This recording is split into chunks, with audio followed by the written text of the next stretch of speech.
Matthew 14. At that time Herod, the ruler of Galilee, heard the reports about Jesus. So he said to his servants, "Jesus is John the Baptist, who was risen from the dead. This is why he can work these miracles." Some time before this, Herod had arrested John, tied him up, and put him in prison. Herod did this because of Herodias, who has been the wife of Philip, Herod's brother. John had been telling Herod, "It is not lawful for you to be married to Herodias." Herod wanted to kill John, but he was afraid of the people because he believed John was a prophet. On Herod's birthday, the daughter of Herodias danced for Herod and his guests, and she pleased him.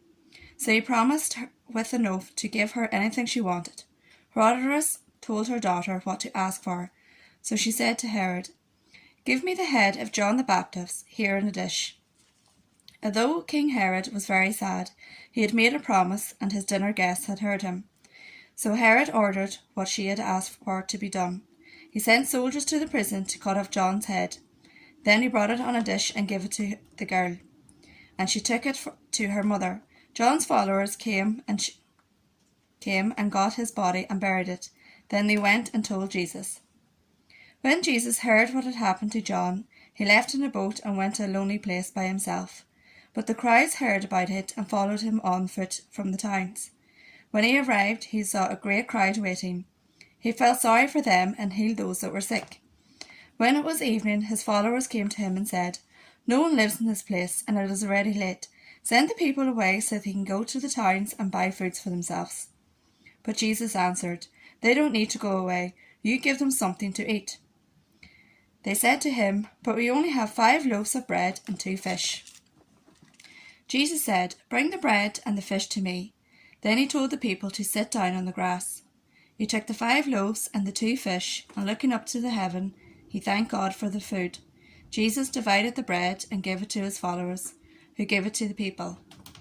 All the people ate and were satisfied. Then the followers filled 12 baskets with the leftover pieces of food.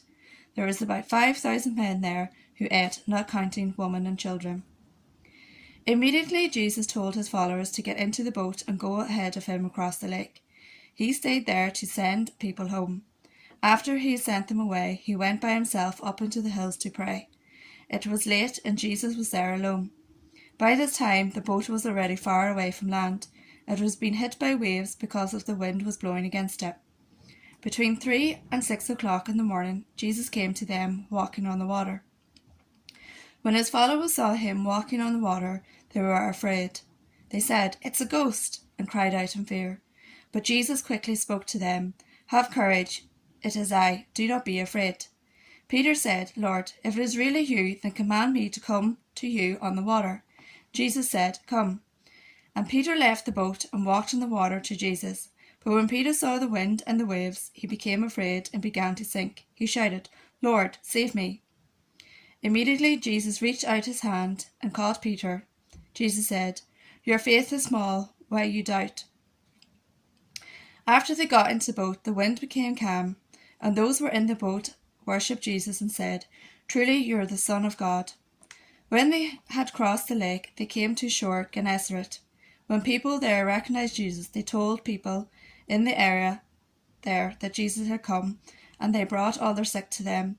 They begged Jesus to let them touch just the edge of his coat, and all who touched it were healed. Ending at verse 36.